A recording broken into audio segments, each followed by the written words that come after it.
So welcome back to Worth the Effort Woodworking, and today I'm at my annual Kerrville Furniture Maker Show pilgrimage, as you can say. This is one of those events that I like to attend at least once a year just for inspirational purposes, because you get to see the best out there. I am doing something a little bit different this year though. I'm actually coming before the competition, so there's no awards out there, stuff like that, for maybe to bias my opinion or anything like that. I also wanted to get this out there so that those of y'all that are within a drive of Texas Hill Country might want to come out this weekend, the first weekend of the event, the 11th, because not only are they having the awards ceremony, the judges this year are going to be Miriam Carpenter, an internationally known woodworker, furniture maker, that kind of stuff. She's going to be giving a lecture during the day, the award ceremonies at night, and the other judges are Clark Kellogg and Jason Bigpen coming out to do that. So just kind of a little advance warning to those of y'all within the drive to Texas Hill Country, Kerrville, Texas, if you want to come out and check it out. I think it's only $10, but the show itself is free, and it's going on through the middle of December. I'll put all the information in a link down below.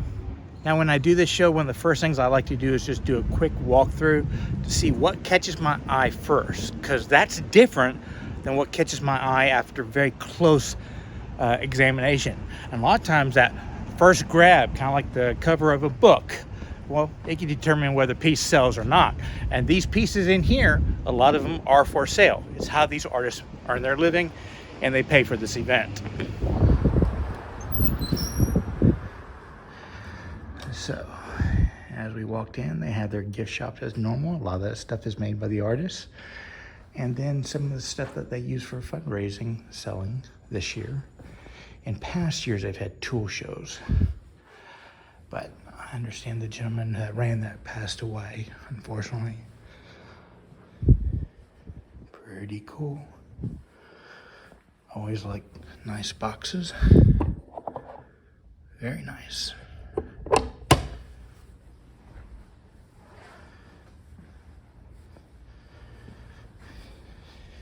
And now for the main show.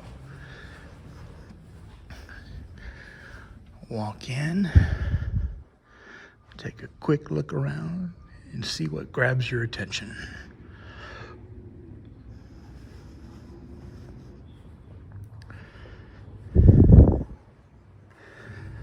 That's kind of cool.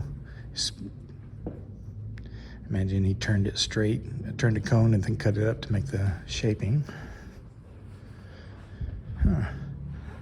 I kind of like the curvature of this seat. That's pretty nice.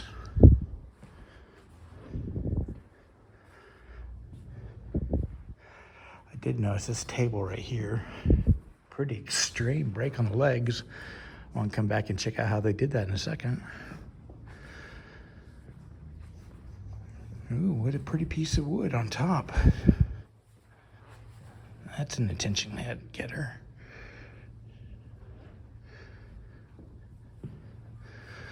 I already know who did this one. Wayne blows us away every year.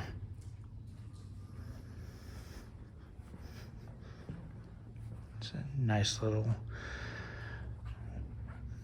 kind of a modern take on a table. What a burl. Check that out. Huh. I like how the legs are a little bit offset.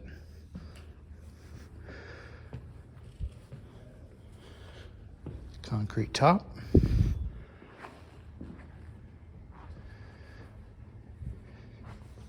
Nice side tables. Ooh, is that a hanging tool chest over on the wall over there? Oh, cool. Check out the carving on that one. Oh, wow. Wonder how they did that. Dovetail back slats. Ooh, another set of end tables. Side tables. I saw this display on Instagram. I like the variations of wood color that just kind of changes the character of the piece. They're all the same. Oh, pretty cool there. Come back in a second, check that one out. Oh, I like how they did the back of the bed on this one. That's pretty cool.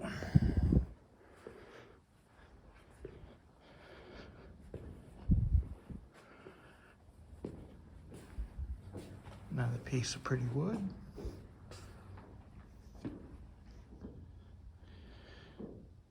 Pretty cool. Huh. I like how they carved the top of this one. Oh, now that's kind of, I like that. Facing rocker. Pretty cool. So that was a quick walkthrough. What grabbed your attention? Because remember, as I discussed, grabbing your attention is a first goal, and then you can bring the client in to examine the details. But if you didn't grab their attention in the first place, they're not going to want to examine the details. So it's kind of the cover of a book. You got to get them in quick. What grabbed your attention? I'm going to wander around, take a closer look, and then I'll come back and talk about some of my more favorite pieces.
Okay, this first piece I want to look at because these legs fascinate me and I still haven't figured out how he did it. But Max, I think, pardon me if I mispronounce your name, Nimic, nice walnut table. He did do some epoxy infill on the top, and we'll discuss that in a second because I have a question for you. And I like how he did these tapered legs, and they're more kind of, they're not square, they're not presented square, they're presented more as a diamond. But it's this joinery that he did that just boggles my mind. Okay, what I want you to notice is that the contact point for these is towards the center of the table. We're talking the middle foot, and this is, 8-9 foot long. So there's a lot of leverage on these 2 points right here, just kind of cantilevering them down, plus the extreme legs. So all the pressure is right here. But this is only about, 8/4 thick at the max. So I haven't figured out how he did this. Now I did notice that he is using a metal bar to hopefully prevent some cupping. He has 4 of them going across. And we had this piece of wood right here, which is kind of sitting on top of it. So I'm wondering if there isn't a metal plate somehow, and he's got metal fasteners hidden inside these. But that is a pure guess. I have no idea how you did that. It's just really cool. And I also like the shaping of these legs because it makes it look, the way he did these angles right here on the side, that the point of a diamond hits, but it's not. The flat still hits, so he's got good contact with the base of the feet, but the shaping is kind of an optical illusion. I want to get back to that though. This is a wonderfully book-matched top. The one question I have, I really like the angles he did down below. Can you see how those kind of draw your attention? I'm wondering why he didn't put a little bit of angles underneath here just to kind of bring those two together. But it does add a lot of strength, makes it look strong as it sits. One other thing, this isn't critique or anything, this is a question, is say how he did this bark, the epoxy inlay right there. That's kind of common nowadays. You find a bark inclusion or something like that, you scoop it out a bit, you lay black epoxy on it, it just kind of makes it smooth. The question is, if you do that, one impression I got right here is you have open grains of the walnut. I'm kind of wondering if the juxtaposition of the plastic and the wood wouldn't kind of blend away if maybe we filled the grains so it was a continuously smooth surface instead of just kind of highlighting the grains. Maybe an old-fashioned French polish to do that one might really affect that, or maybe a skim coat of the epoxy all the way around before a final sanding planing would fill up all these pores so we would get that consistent light going all the way across. Then again, that might take away the warmth of the wood. I don't know. What's y'all's opinion on that one? I was just thinking about that when I saw this one particular piece, because the feeling just kind of jumped out at me. But the design of this piece in a boardroom or something like that, that would just draw so much attention. It is so unusual and yet really classy how it converges so close to the center. Personally, I think he's got it underpriced. Awesome job, dude. Yeah. Okay, I'm kind of a big fan of that Art Nouveau style, kind of that aeroplanes. There's a subcategory of Art Nouveau that incorporated a lot of those rockets and 50s from 30s and 40s. And this kind of tickled those little funny bones in me. And then I took a closer look at it. It's one of those things that just kind of makes you giggle. We have the aeroplane thing with the metal wings and the rivets and the little kind of engraved little painting like they used to do on the airplanes, kind of a wing up the side looking style. And then I look at the lampshade right here and notice that it's kind of riveted. They're screws, but they're made to look like rivets onto these wood planks. So then I took a quick look on the inside. On each corner, not only does he have the name of a famous pilot, but up top, a unique version of the plane they flew. Wright with his biplane, Yeager with his jet, Earnhardt with her twin, and Lindbergh with his plane.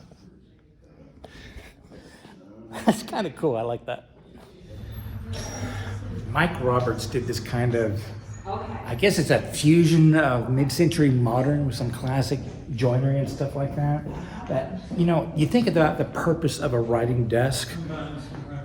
There's a tactile aspect to this table that just blew me away. It's really, really cool. You think about it, you're sitting at this desk for days on end. You could be spending your lifetime working here in a lot of situations. You want everything to not only look good, but to feel good. And he added tiny elements. How he texturized the front of this little drawer right here. Nicely dovetailed, nice curly maple on the sides. But it's this texturization. It gives your fingers a little bit of stimulation as you're just sitting here. I love how he's got this kind of, it's just not a round over. It kind of, it tapers into it, to a slight point right here. Again, it's a tactile aspect. Then all around it, he's got this kind of groove. It's the opposite of this side, just a round over. But adding it to this bottom section right here, again, it's just the tactile aspect of every time you touch something like this, it just feels wonderful. It's a combination of design and finish. Mike, this is exquisitely done. I mean, it's hard to explain that. I don't want to put all fingerprints everywhere, but the feel of this piece is wonderful. And then you combine that to design joinery elements, like using a miter dovetail, so this appearance is smooth. Really well done. I do like the little pencil holder incorporation too. But please take a careful look at just how the light is reflecting off of it. How good a job he did on the finish. Awesome. Danny Cameron, you know, every year I see your kind of grid lettuce style work. I've always praised. I mean, it boggles my mind the amount of time and effort you put into it. You know, I've dumped praise on you in years past, so I'm going to ignore that this time. But I see a lot of these kind of carved tops out there now. I don't know if that's the new wave of coming along, pardon the pun, but if you're going to do it like Danny did. You gotta pick the perfect piece of wood to do it. Look at how this curly maple, the piece he picked, just it flows in the light because of the carving, not the other way around. I mean, is that not gorgeous how it moves? It's like, it truly is, looks like water as you walk around it. This is the type of wood you do this effect on. That is awesome. And speaking of wood grain, let's take a look at this little table over in the side of the place. Scott Ginley, this Art Deco chair you built, what brought my eye to it, what I truly appreciate is your consideration of grain. It wasn't that you just took a piece of wood and cut and shaped the joiner and stuff like that to fit the chair. You actually sought out wood that wanted to be in specific places. Check this grain out, how the curvature, that's the grain reversed on it right in the middle, so you got these cathedrals equal on both sides. Look at how the cathedrals reversed right where the back, lower your back is going to be. Look at how the grain curves here. All the way around this piece, I can pick out into.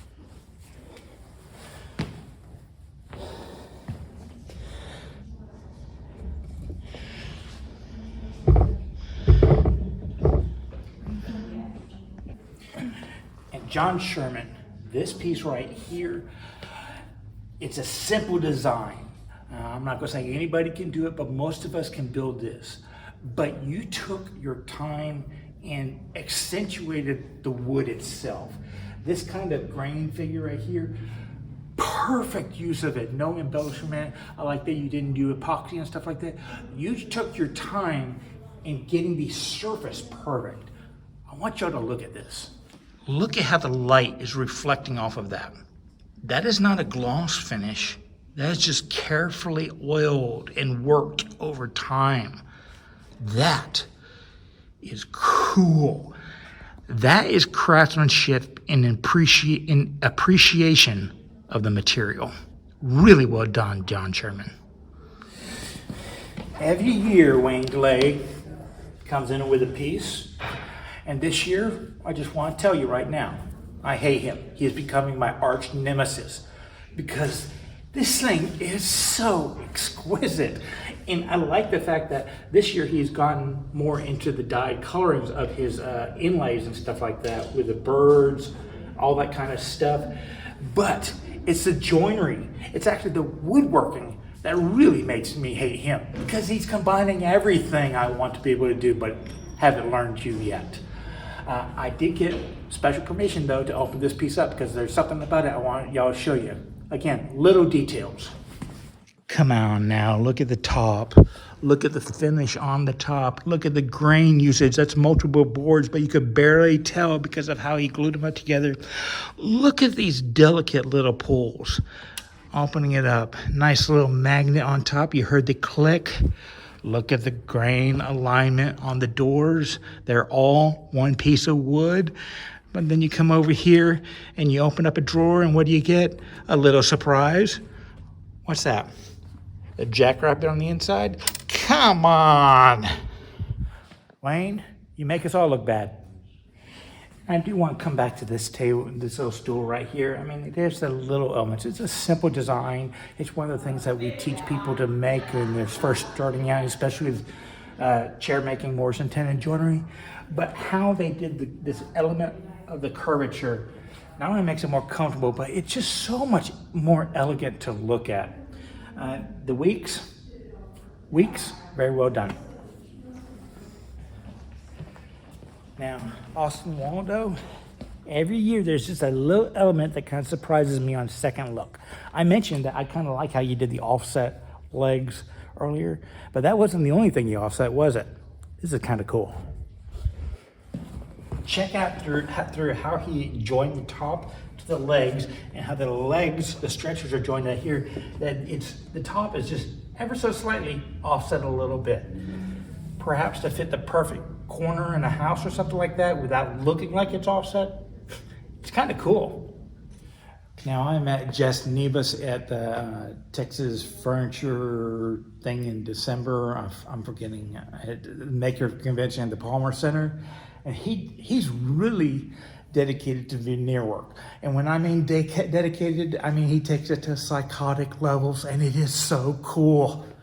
First off, I want to draw your attention to the top. Notice that these are all walnut boards, individual, no veneers here.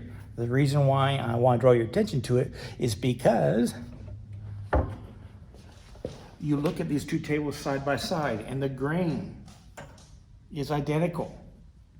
When he created these two tops, he specifically took these two outside faces and book matched them so that both sides would be equal. He also did that for the entire fronts.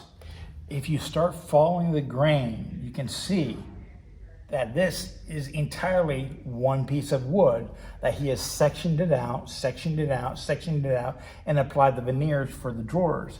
He also book matched them left to right. So he took one board that was about that wide, he split it in half, folded it out, then divided it up, and then applied that to his base material. And then he wrapped it around the sides. Can you see the amount of effort he put into that? That's just cool.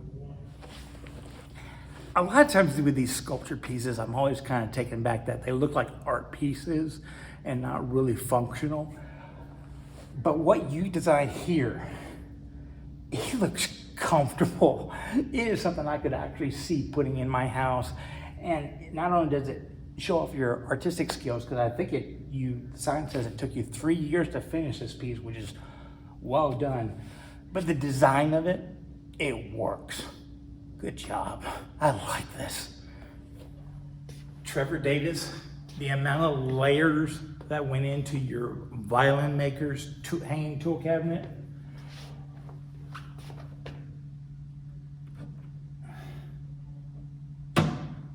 Wow. Bruce Phillips. This is another one of those examples of the tactile aspect that I think a lot of furniture people kind of overlook. And maybe it's just kind of a direction I'm heading. But, you know, a flat surface right here with just a little bit of lip, that's nice. And the angle of the splats and the back curvature, I imagine this is an incredibly comfortable chair. But it's the places that you would touch a chair, around the corners, the fact that you've got it elevated up off of that gives this kind of a nice touch. The carvings you've put in here and here, everywhere you would hold a chair to move it around or prepare yourself to sit on it, there's an element of motion, of excitement that I kind of like. It's that kind of element I would like to bring to my own design, but it's one of those things that I don't notice until I see it in other people's work. I mean, you've done a really good job here. Blake Laurie, I'm really glad you brought this display out. We all know him from the woodworking school where he teaches this kind of chair making and stuff like that. But it just kind of brought to light the importance of picking out the right species for your work.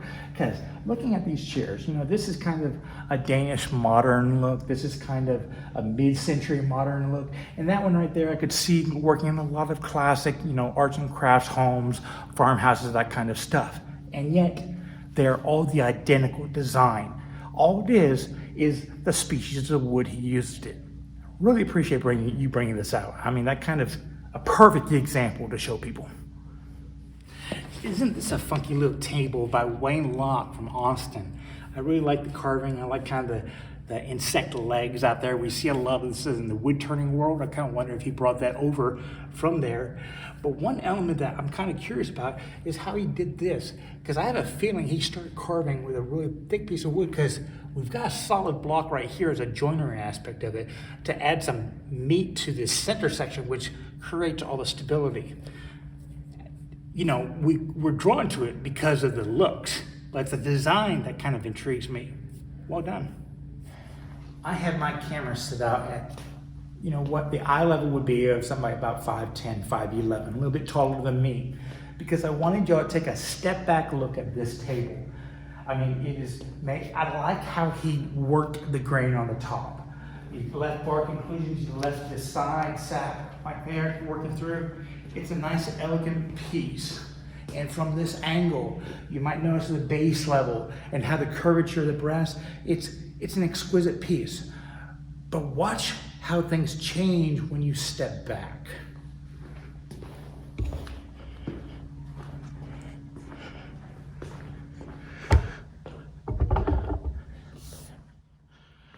Notice now how the tabletop is just kind of floating because of how thin that pedestal became, how the curvature of the light around that section. I mean, there's a motion to it. It is literally flying in the middle of this room. I do not know how he got that so thin and kept it so strong, but obviously it worked well.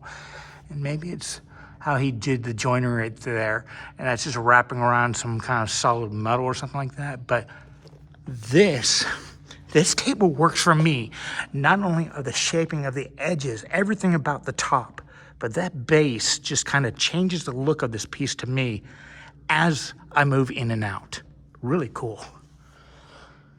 If you saw my video of going into Amana, Iowa and visiting Handworks, this is the workbench he built just for that occasion with his inlay. This is Frank Strauss's, one of his tables. Is there anything more I can say about this thing? Every year, they're just exquisite.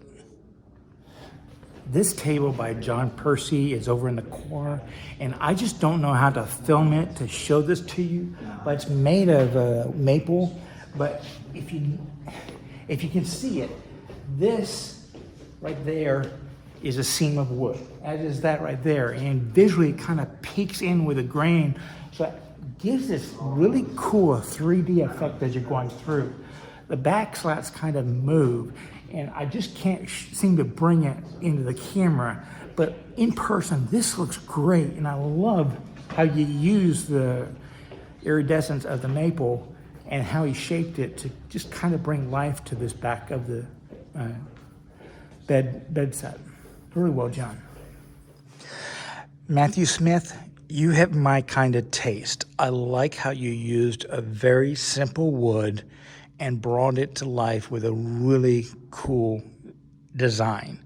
I like especially what you did with these breadboard ends, because if you'll notice, he's kind of got this veneered over, so you don't see the end grain here, but that breadboard end is not a straight board. See, it's kind of got the angle to it. I also like how you floated these stretches right here. It's these little elements that a lot of times on the more simple a piece looks, the more you dive deep into it, the more intricate it becomes. And this is an example of one of those pieces. Really well done. I like that. That would fit well in my house. Mike Chevenot, I'm mispronouncing your name, I forget, but this is one of the pieces that has drawn more attention in here than anywhere else. But one element that I truly appreciate is you did your own weaving. I like how you brought through all the holes and did all that, and then hit it on the back with that piece right there. I like that. But as far as design, that is just kind of cool. A lot of people have been talking about this one as they've come through. Well, that's it for this year. I came a little bit late, and I don't have quite as much time as I normally do. But is there anything in here that I missed that you really did want to see? Maybe that's a reason you need to come to Texas Hill Country and check it out for yourself, because there's a lot of cool stuff here. And if you like this particular video, and there is something you didn't see, maybe come down on the 11th, because Miriam's doing her lecture during the afternoon, and in the evening they're having that awards ceremony, which is something you get to meet the makers. Y'all have fun, be safe, and remember, it's always worth the effort to learn, create, and share with others. Cool place, isn't it?